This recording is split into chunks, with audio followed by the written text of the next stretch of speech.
Prove It Live podcast, episode number 22, I believe. And without further ado, I'm going to turn over to my co-host, the ever handsome Mike Ferry. Hi, everybody. Welcome to the Prove It Live podcast. I'm your co-host, Mike Ferry from the Farm Baseball Performance Institute. Here with my what kind of adjective can I use to pay back my equally handsome co-host Kevin McGovern, Dr. Kevin McGovern, and the stunning Ryan Cagney, and my golf partner. And the golf partner of Kevin McGovern. Make more noise in the background.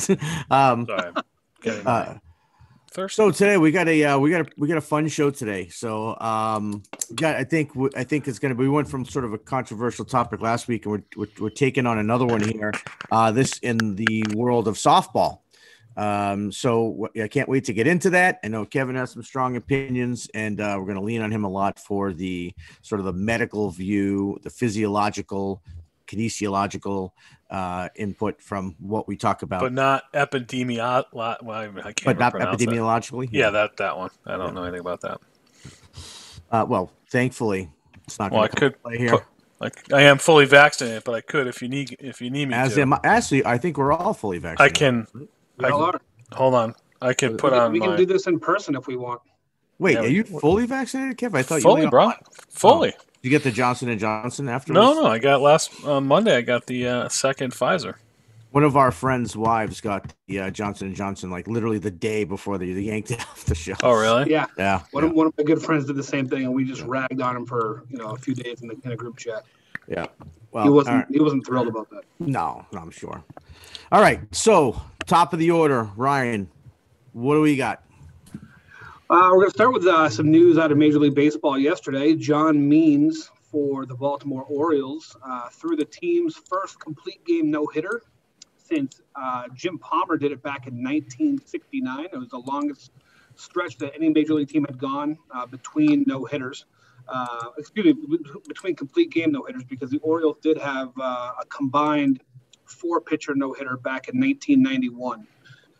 And a little interesting news on this. This is actually believed to be the first game no-hitter where they also the pitcher did not give up a walk, did not hit a batter, did not have somebody reach on what's considered an error. So normally you would think that would be a perfect game, right? However, in the third inning, John Means struck out a batter who then reached first base on a pass ball on a drop third strike.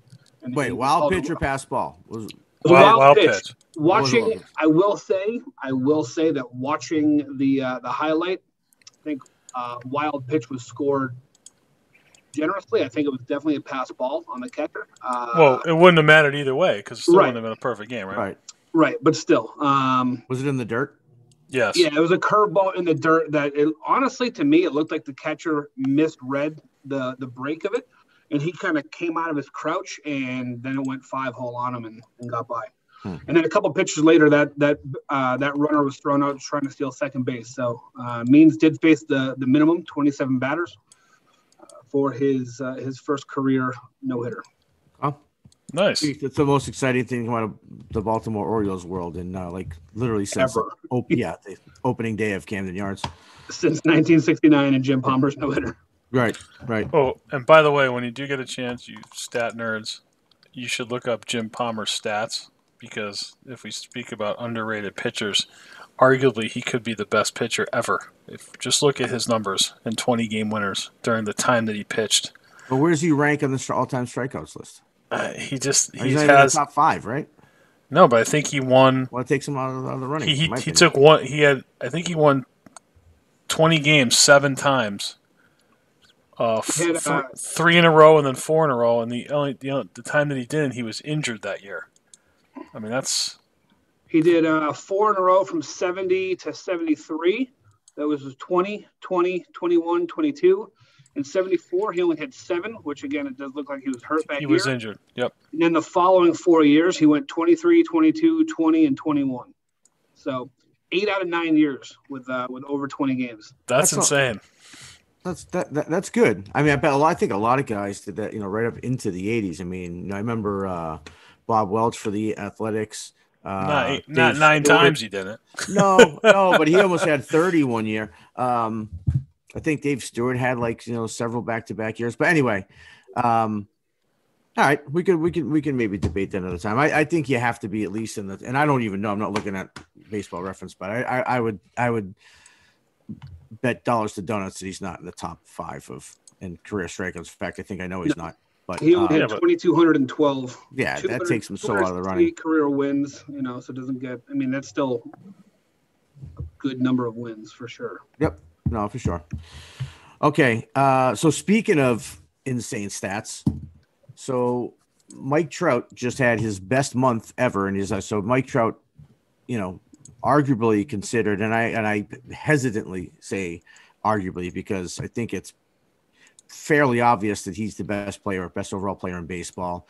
There's often arguments made for Bryce Harper, which not sure how you can make that argument compared to Mike Trout stats, maybe in popularity, but not statistically. But he just had an insane month of April. It's like video game numbers.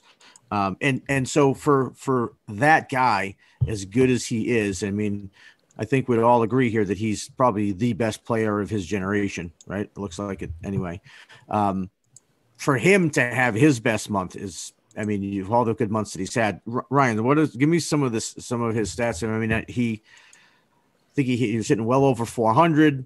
I think he was tied for the league of home runs. Yep. So give me his line. At the end of April, he finished with a 425 batting average. He's currently dropped down to a measly 398. You got to cut him. I know. I mean, how dare he? Not very good. Well, we're just looking at the month of April because it was insane. Yeah. I mean, how many? I think I was right with 9 home runs, right? Why don't we contrast with my favorite Yankee, Aaron Hicks? That's a great idea. They play the same position. Dude, and can we talk about after too how many bad swings are in that lineup? I don't know, dude.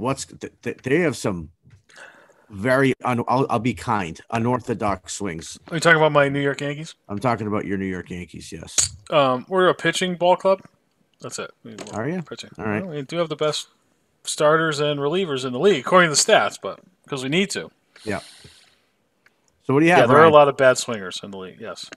I'm sorry. You want Aaron Hicks's? His well, let's look at Trout's first. You got Trout's April numbers. Yeah. So he finished at 425. Like I said here, I'm trying to look at the splits here. Average. Yeah, he batted 425 in the month of April. Right. Trying to get these splits here, and it's not pulling. So he's only played 4 games in the month of May. So right now he is batting 398 on the season with 8 home runs, 17 RBIs, which isn't great for 8 home runs, but he's also on the Los Angeles Angels of Anaheim or wherever the hell they're calling themselves nowadays. Lineup is not good. There's not a lot of chances for him to get RBIs. But yeah, I mean, he's got 35 hits in the year, 8 doubles, 8 home runs. Again, batting 398, on base percentage of 514. He's slugging 761, which gives you an OPS of 1.275, which is otherworldly. I'm saying he often has it well over 1. Just to clarify, the 3 big ones: 426 average, 539 OBP, 820 slugging. And those that OPS and his weighted on base average, his best ever in any month. Can I ask a question? You just did. Oh, good. Thanks. Not to go back to another show, but I do like to twist the knife.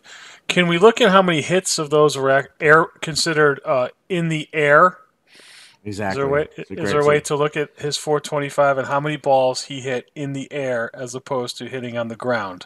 Well, I can tell you right now, right? So if his OPS, right, is over 800, which it was, those aren't on the ground. You're not hitting doubles and triples on the ground, right? So we don't even need to see a chart. That's why that stat's important, right? I mean, that's a really important stat, and often use that weighted on base average. He makes the game look easy at times, and this is obviously one of those times. I mean, look, he's human. He's a baseball player. He'll go into slumps. He'll go into funks. Everybody does. But it's really insane. I mean, I have something here, like a list of just. I do have those stats for you if you want. OPS, so OPS, right? So Do you have the air to ground stats? This is the best Aprils, okay, of all time. All right. So you want to hear a ridiculous OPS?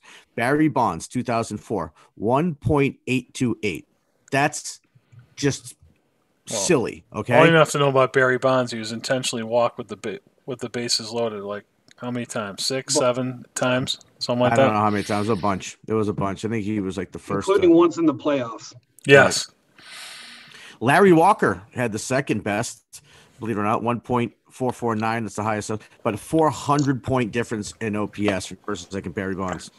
Third was also Barry Bonds in 1993 at 1.4. The rest are Ron Say. His alleged steroid use. Right. Barry Bonds, again, so Barry Bonds makes this list 3 times, okay, the top 10. Yep.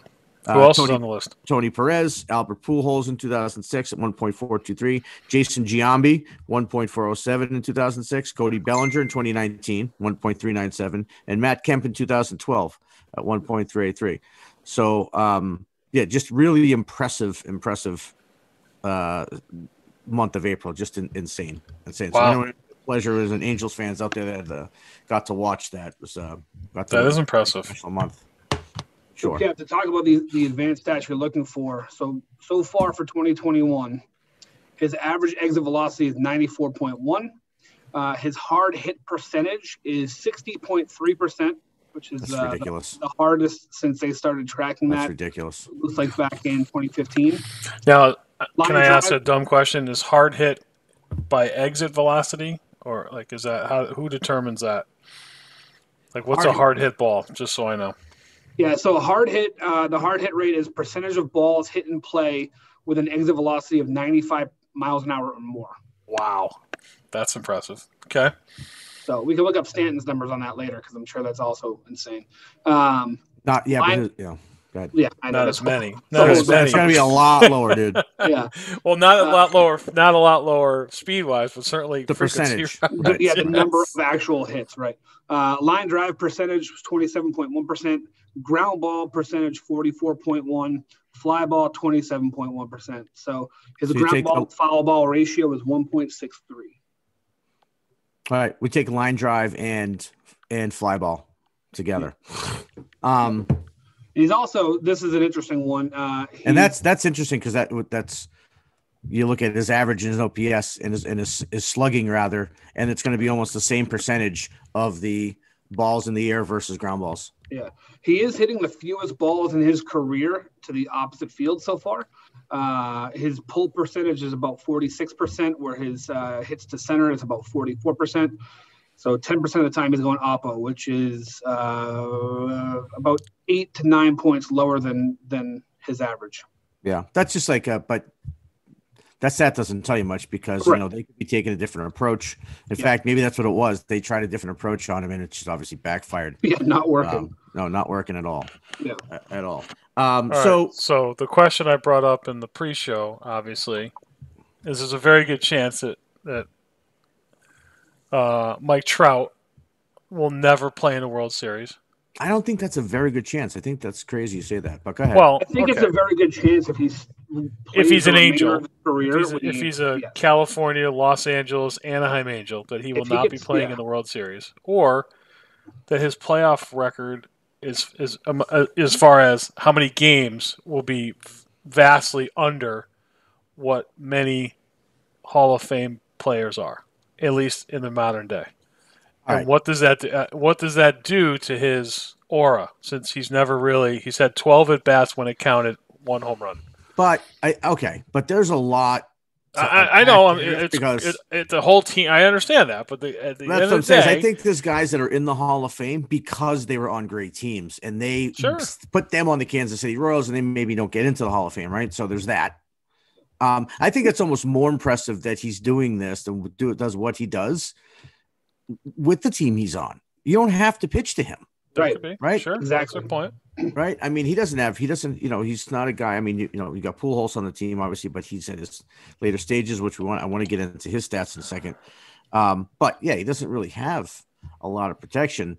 as Agreed. some of the great World Series teams. But I think, to answer your question, I don't think it's hard. Not in baseball, in football. I kind of put it in this order. I think football championships are like right at the top, right? Huge to reflect on a player's career, right? And where they rank. I think football is number one. I think basketball is number two.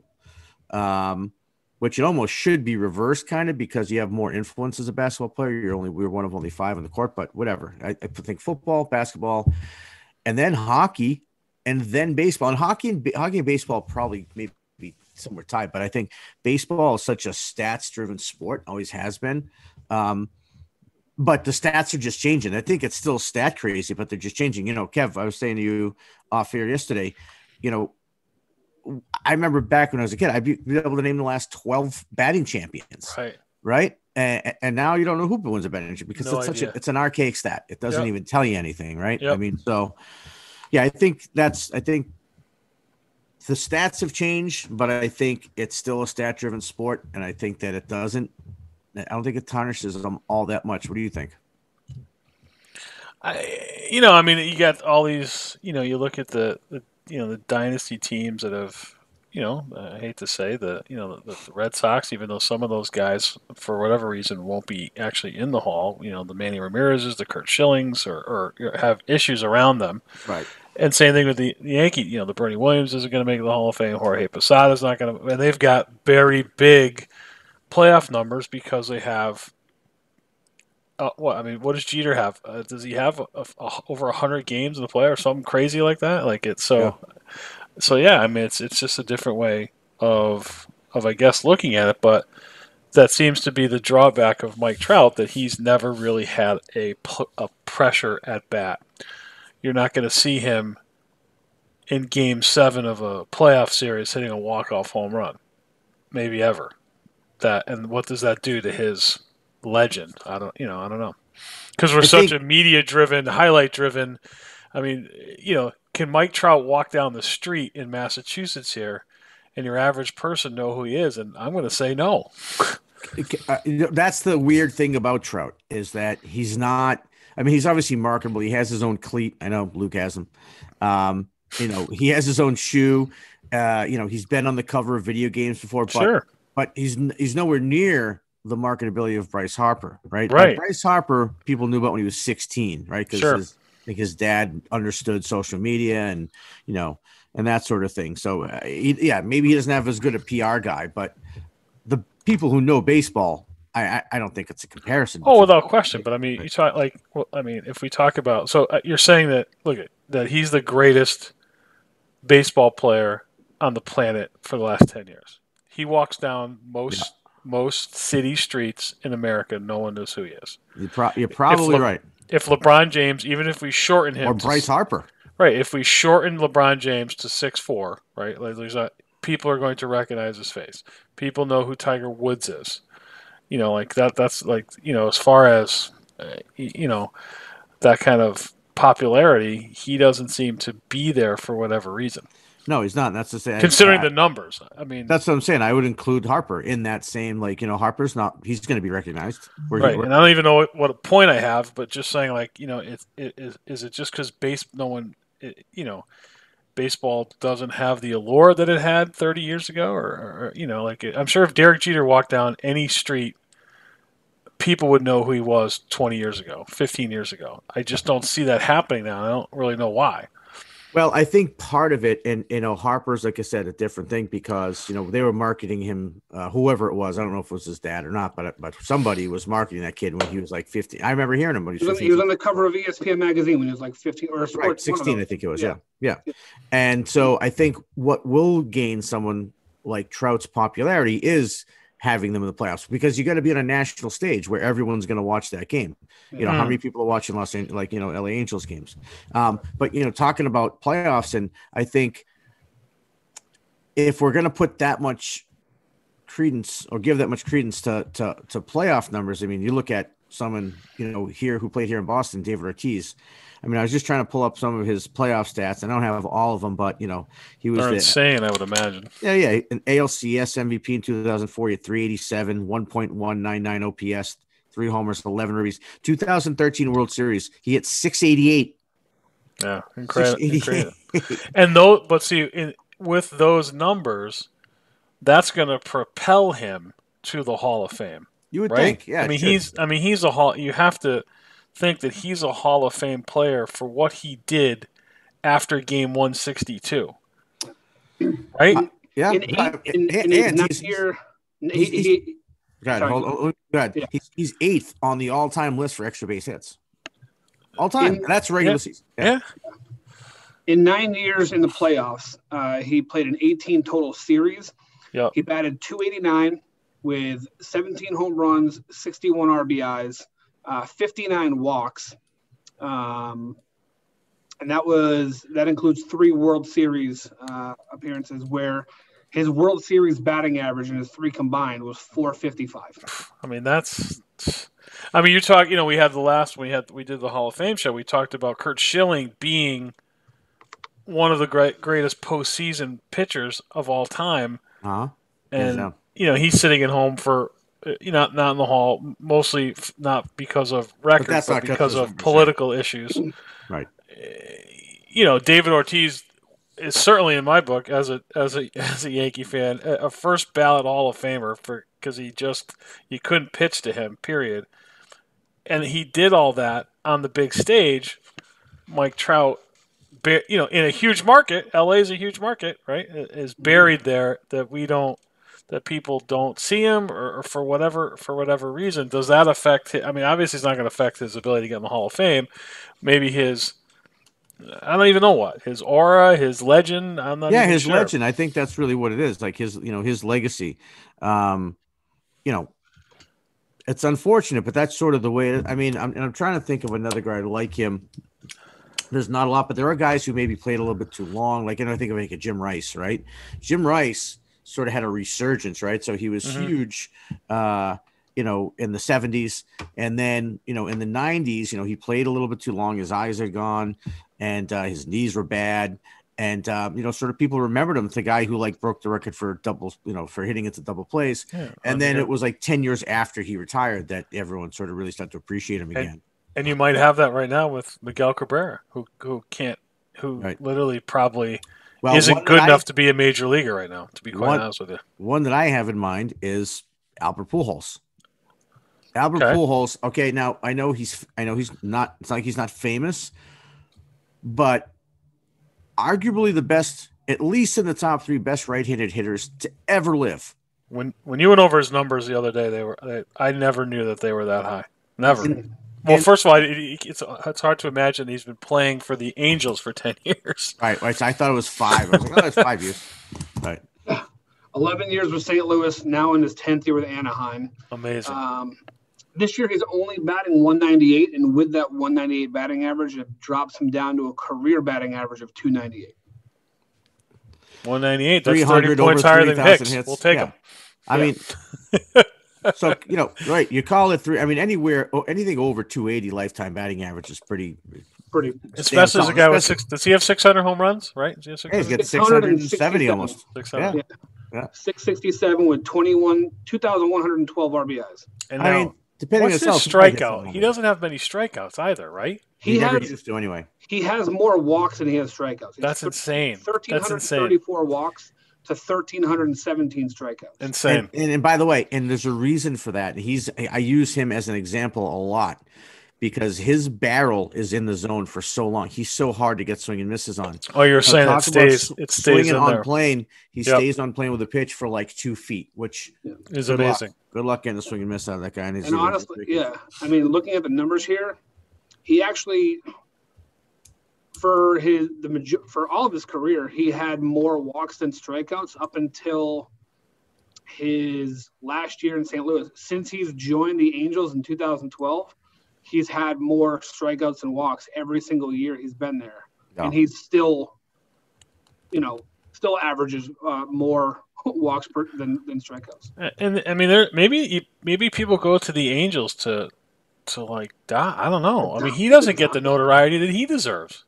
That's right. That's I mean, yeah. Why? but the Dodgers, the crosstown I mean, if someone farts, people, oh my god, Mookie Betts, he picked the blade of grass when he was like, I don't understand the difference in publicity. No, it's a glaring. I mean, well, I think L.A. they weren't always L.A. They were California, they were Anaheim, Right. whatever. But look, at the end of the day, two guys. I mean, there's two guys. Albert Pujols. He's, like I said, I would argue, top 3 best right-handed hitters of all time. You got Mike Trout, who's at the end of the day might be the best conversation too, right? Or up right. there. It's gonna be hard to beat Manny, in my opinion. Manny's pretty ridiculous. But he could be up. But he could. But then Manny's got the whole, Manny issues. Manny being Manny, yeah.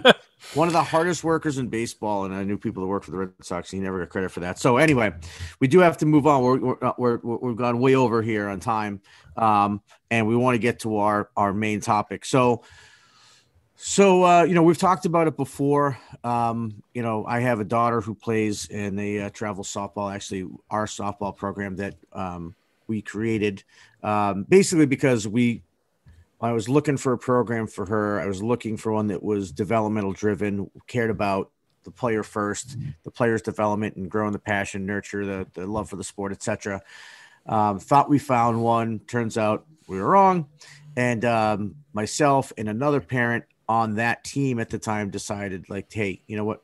We already have a baseball program that's 10 years running. Why don't we? Which is developmental. Pause. Can you say that 5 times? Hold on. Stop recording. Developmentally focused. There we go. Nailed it. Okay. Good. Thank you. So to sort of just take that model and move it over to softball, that's where we are. So anyway, we're in the softball world. Kevin also has a daughter who plays softball. 2 of them actually now, right? One plays softball thing, right? So both his daughters play softball. And Ryan also has a daughter, and I think she's just starting this year, or just starting T-ball. Right. Nice. So we've jumped sort of feet first into this, and there's something that's come up, and it reminded me something that we'll get into. But when it comes to pitching, okay, so now us being from the baseball world, and of course that was my daughter's first love. The one thing I really couldn't teach her, she wanted to pitch. Like, all right, great, we got to find her a pitching coach. So we do, and she pitches, and she's actually more of a position player now. She's sort of lost the desire to really to pitch, and she's really kind of taken to hitting. But anyway, there's this debate going on in softball right now in fast pitch, and there with these 2 styles of pitching, and the 2 terms for them, the most common terms I see, one is what they call a hello elbow, which is if you go and watch a video of Jenny Finch, like that's how she threw, right? Yeah. And anyone who's seen, I know this, not everyone's watching, but some people are listening. But if you're watching, you bring the elbow up, you come through, and the elbow sort of comes up, points at the catcher, right? Fist by the arm side shoulder, and the elbow pointing at the catcher. And then the other way is something that it's either called forearm fire or internal rotation. Okay. The internal rotation, I know Kevin has something to say about that in a second. But it's come to my attention in recent years, that there have been pitching injuries for softball pitchers. Now, this was sort of news to me because, Kevin, I think one of the things that we've always thought about softball is that it's more of a natural motion. Natural movement, correct. Yes. Don't get injured. And it is a natural movement. It is a natural movement. Right? I've seen girls pitch all 6 games of a tournament weekend, all 6. Okay. Yep.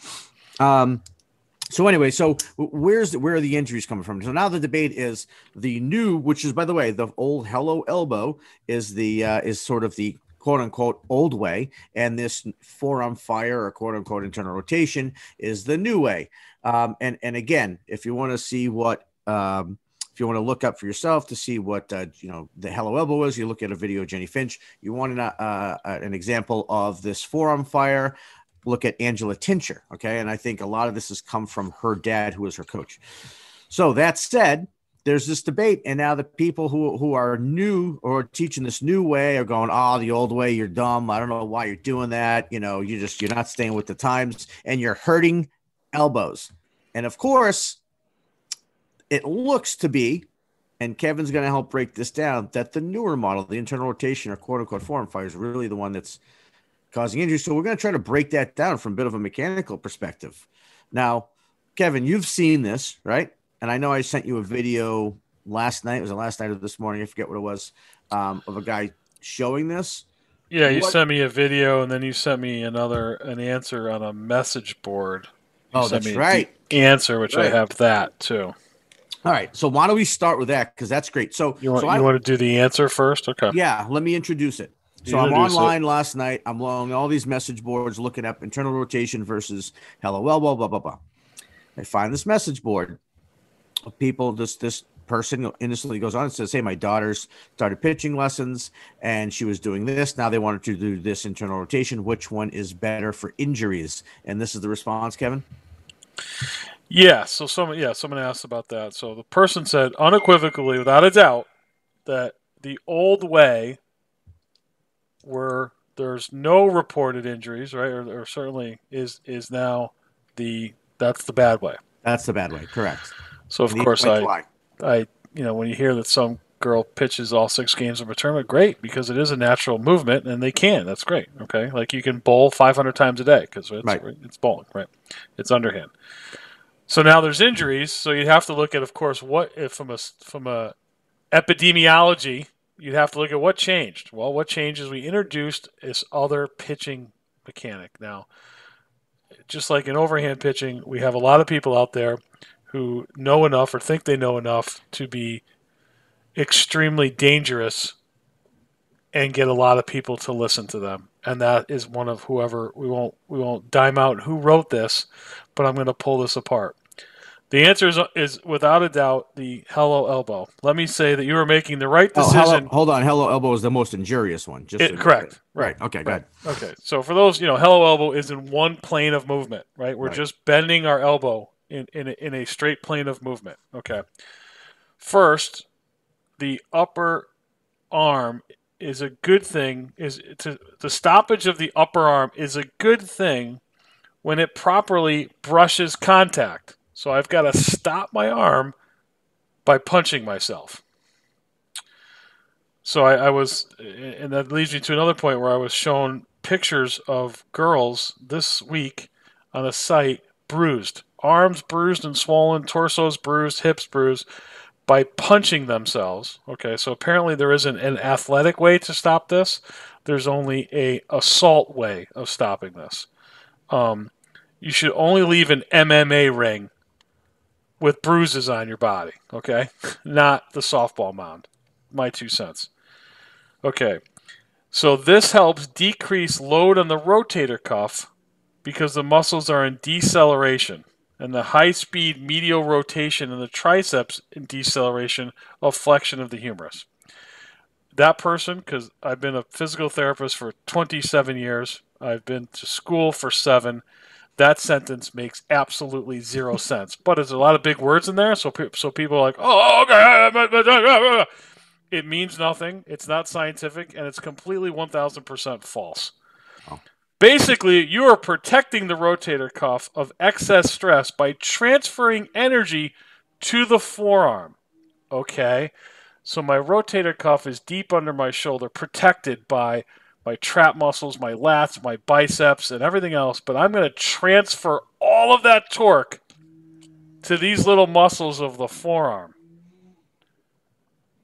And right after that, I don't need to read anymore. Whoever wrote this should be stopped.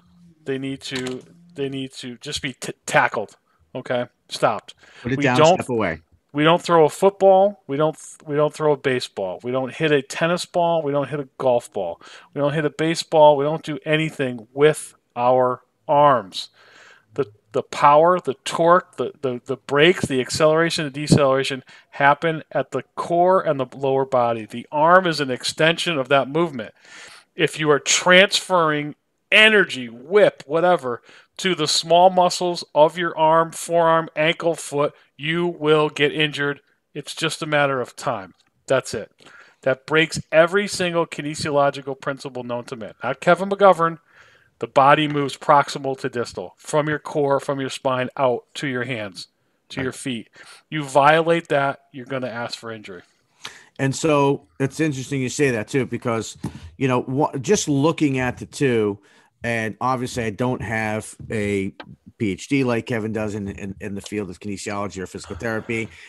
But just doing this long enough and being around Kevin long enough and having a very basic understanding of kinesiology and how the body should move, when you just see the two motions, one looks a lot more injurious than the other. And because at the one point, and for those just listening, it's hard to describe this, but if you can like imagine, chucking rocks.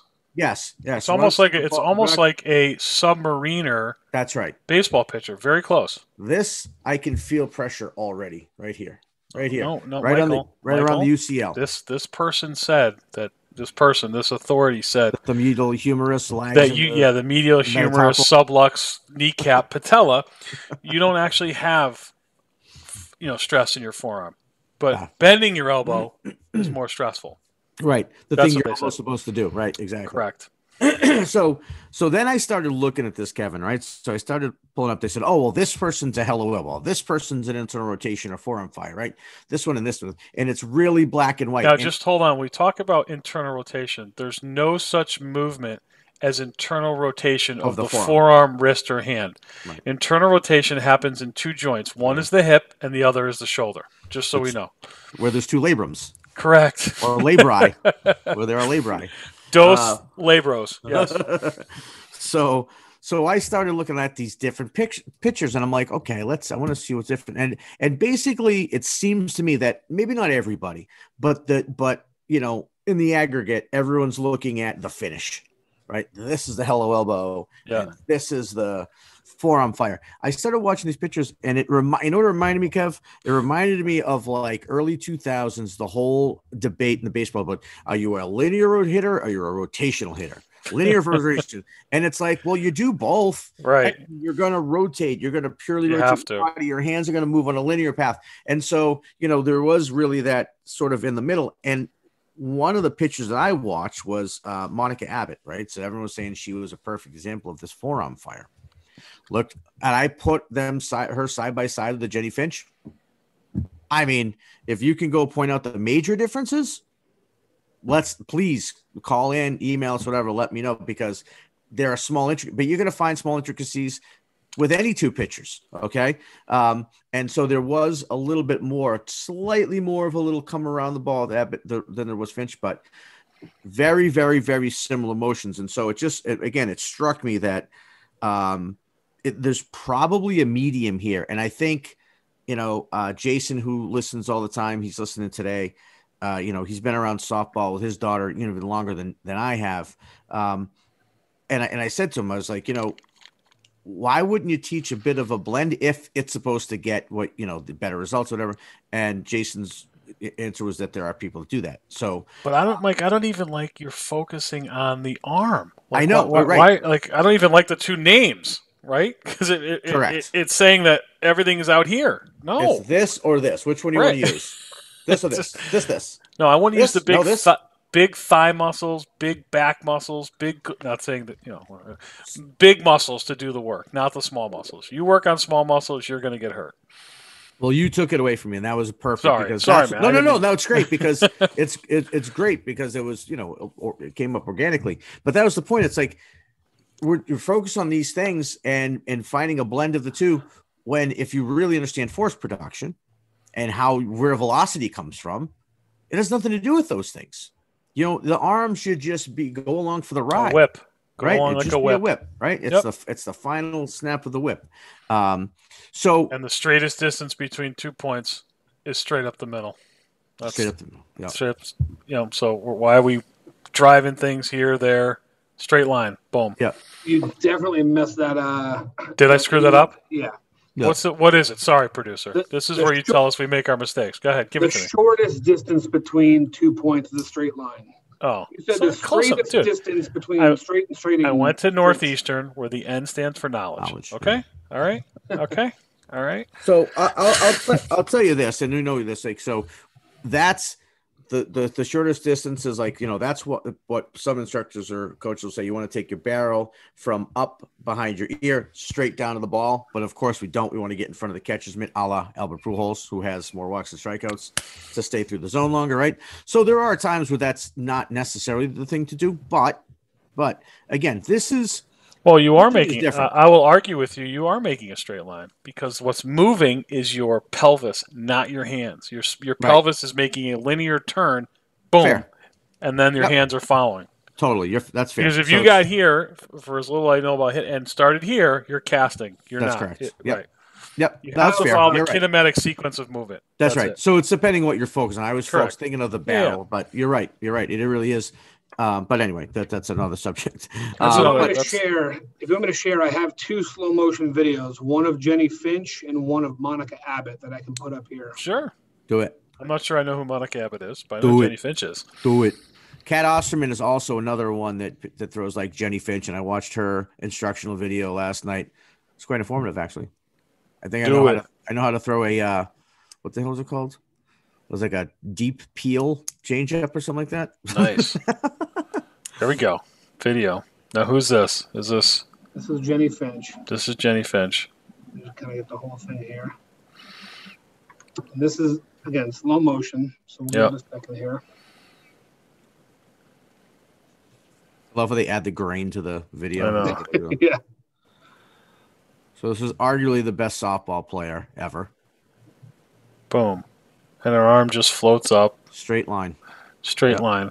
But if we look at, so if you back that up or even slow that, You'll see right here. as soon as that front foot hits the ground, like everything else, bam, it's the whip of the hip. But if you could pause that too, I know you're not know exactly what we're looking for, but right there, that's when you see the difference comes. Like that's when like one of them's the hand will come out away from the body, and the elbow will tuck more, which you'll see in Monica Abbott a little bit when you play hers. Okay. This is Monica Abbott. This is Monica Abbott. Okay. Oh, she's a southpaw. She's a lefty. That looks. Did you see that right there? Yeah, she stopped herself by Boom. She stopped herself by punching herself. I also want to know what pitches these are. Okay, too, so right? stop this right here. Okay, so back that up 2 frames. Okay, so right there, boom, there. What do we have? We've got a left shrug of the shoulder.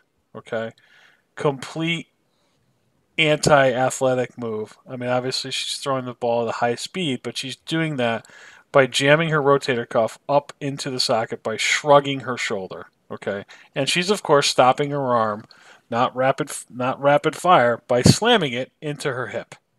How is that healthy? How is that? If you saying that the safest way to stop a car is to hit a tree. Right, exactly. Or, I use this analogy. This looks like everyone's on the bus acting up, and the bus driver jams on the brakes, and everyone goes flying forward. Because that's what you're doing. You're stopping your upper arm by jamming it into your body, and then letting your. Of course, it's going to cause, I guess, extra whip at your hand. But at what price? Hyperextension of your elbow. I mean, right. And look at her right knee. She's jamming that. That's hyperextended too. That's hyperextended. Yeah. And this, you put those side by side, and you tell me that this woman here looks smoother and more athletic. I'll tell you, you're crazy. I couldn't agree more. I mean, if you go back to Jenny Fish, look at her legs, okay, which is where you get your power from. Look at flexion of all the knees. Ready? Here we go. Okay, butt hinge back. She steps forward. Every knee is flexed. I plant. I'm flexing and driving through my leg. Boom. And then I'm in a. I mean, that other woman looks painful. Okay, so we have to discuss this. Okay, so all right. So he just sends me a text. This is Jason. Monica Abbott threw the fastest pitch ever at 77. Finch was 68. Finch has actually recorded higher than 68. I'm sure of that. So that's right, first. So off. Second, So I watch people every day run up on certain pitching farms and wing the ball as hard as they can into a wall. Sorry, this is the one that it wasn't Abbott. It was her that I was comparing more to Finch. I confused the two.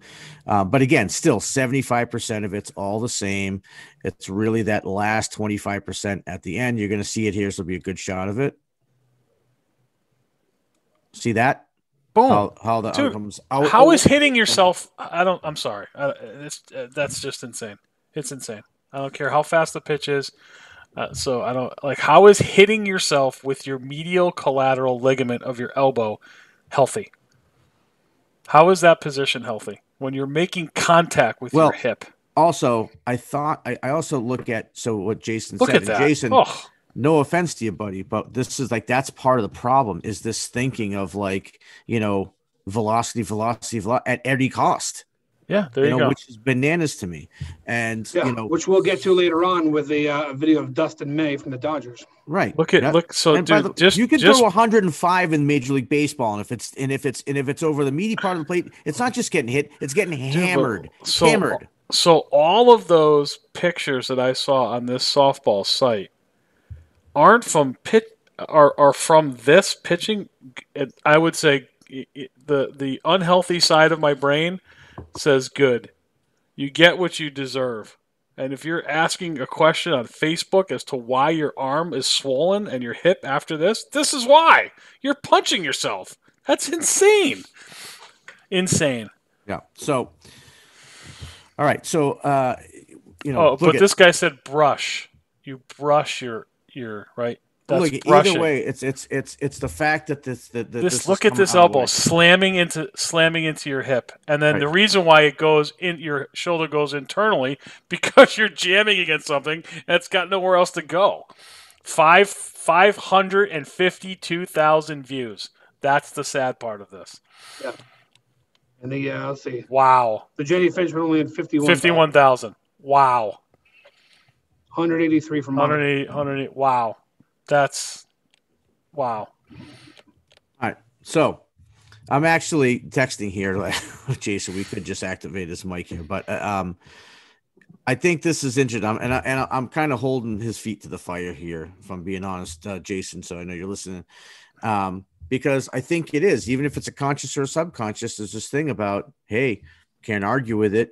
It's got people throwing harder. So does throwing 2-pound weighted balls hard against the wall. But it doesn't mean it's sustainable. How many of those 550,000 views are now injured? That's what I'm saying. To one person who might have thrown 77 miles an hour. Exactly. And above that, I mean, the hardest thrower ever doesn't necessarily equate best pitcher ever. Okay. And so that's the idea here. I mean, look at Pivetta from the Red Sox. Okay, you can ask Troy Percival what happens to a 101 mile an hour fastball when you throw it down the middle of the plate. Right, you ask any of those. I think Barry Bonds hit one 800 feet foul and then corrected and hit 800 feet out of Anaheim Stadium.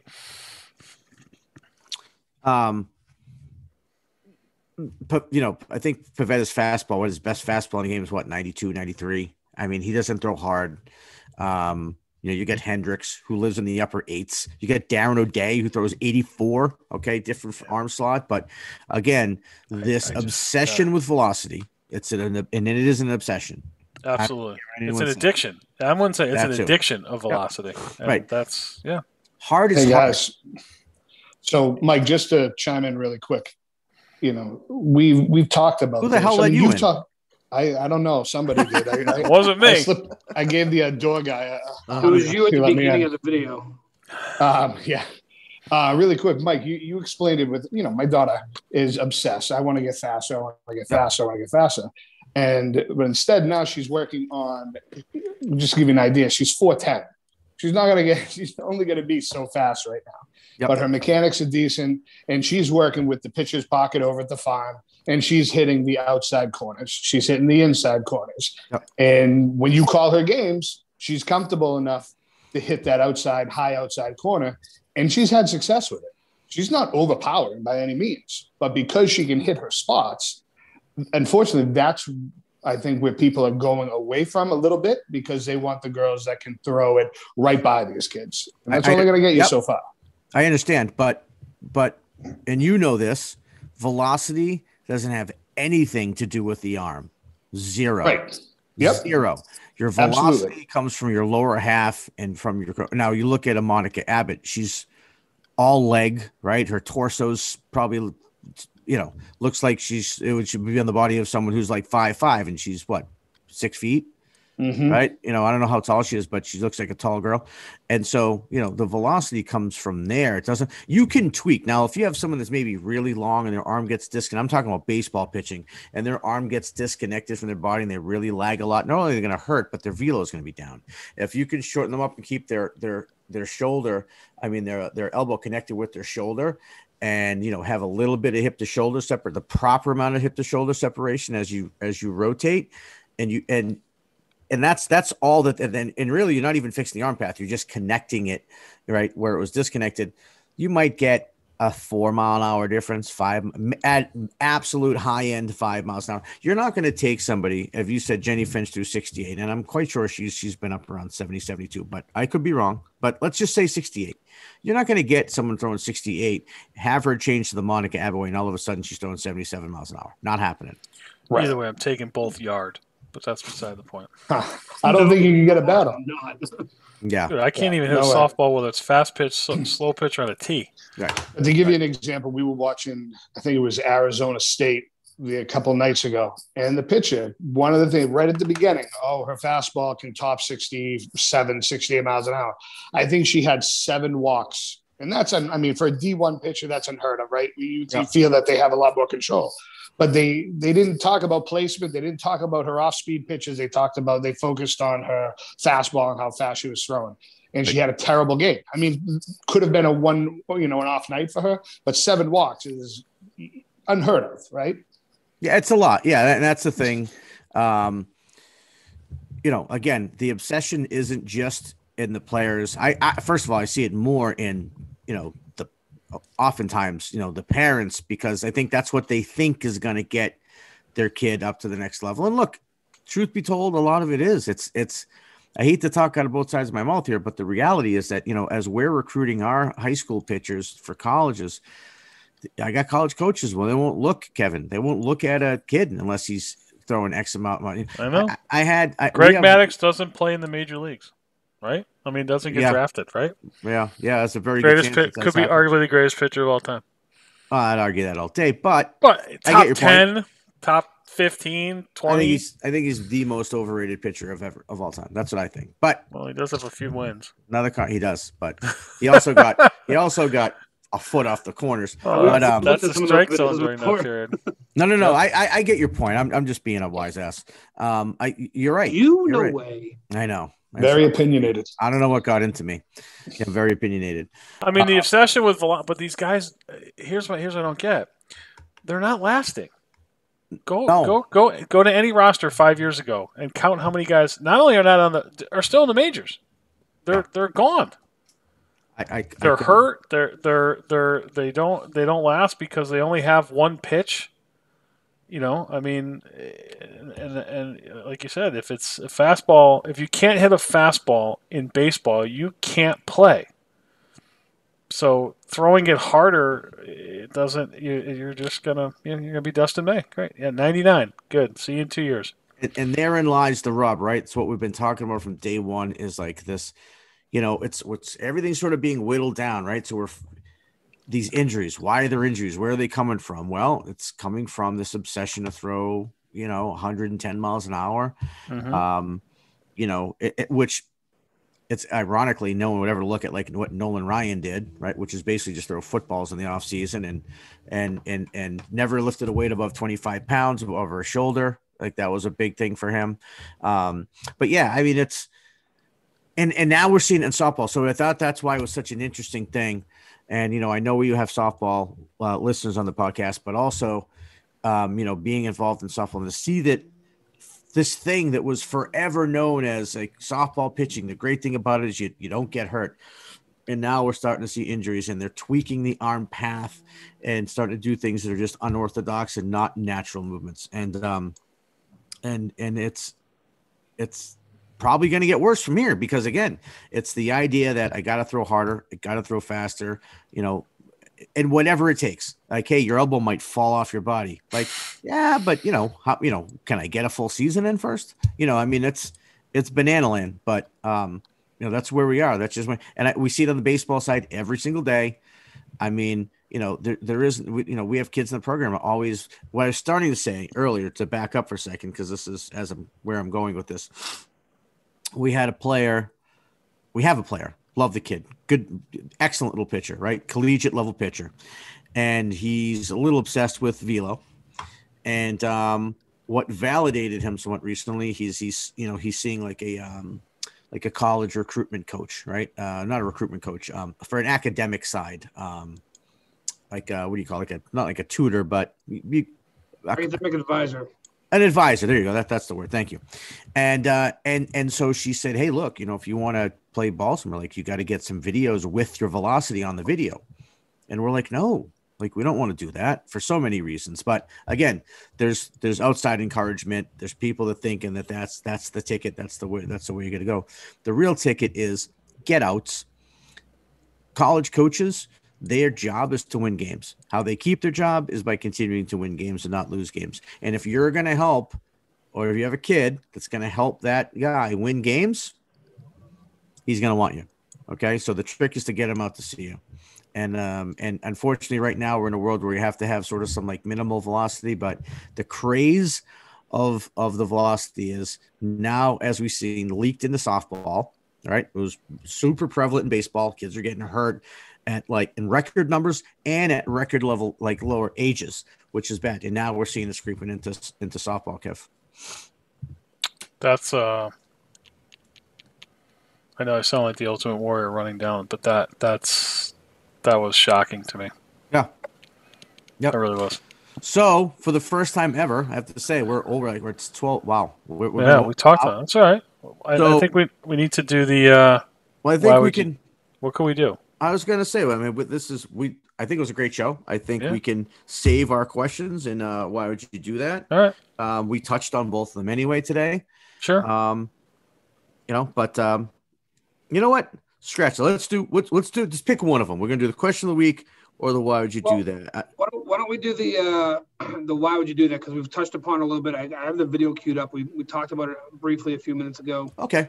Dustin May, coming down with the season engine ending. Tommy John. Season engine? Season engine, yeah. Straight line is up the middle, divided by 2. Yeah. Tommy medial John collateral patella.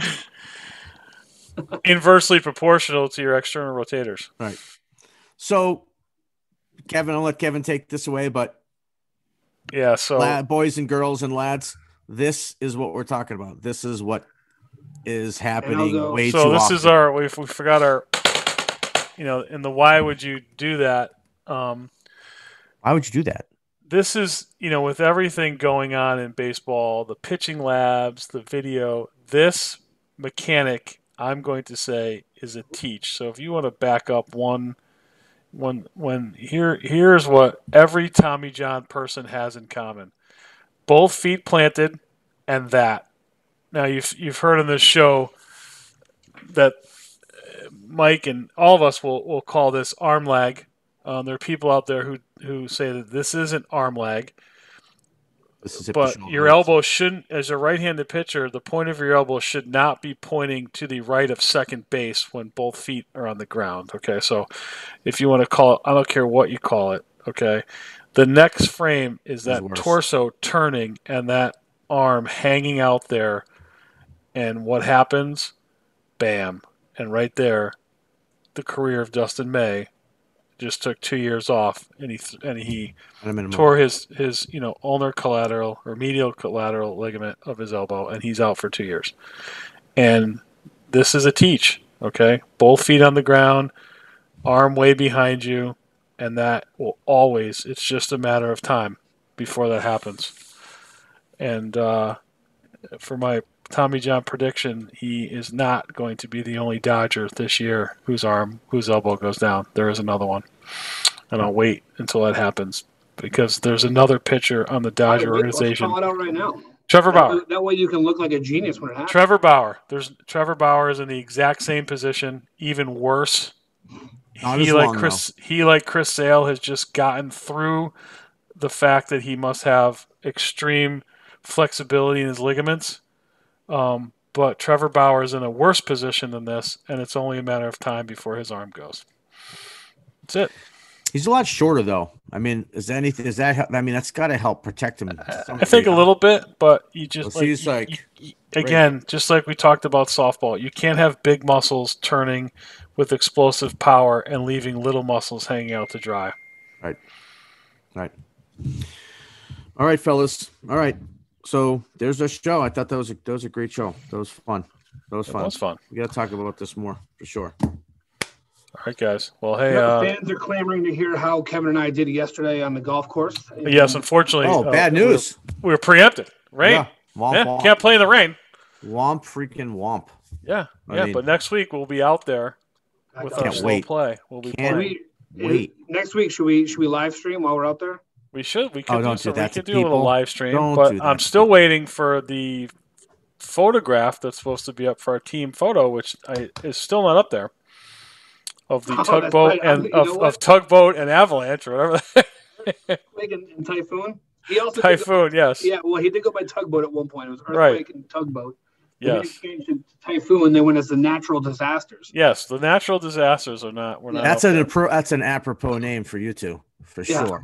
And that, ladies and gentlemen, is the pot calling two kettles black. Yep.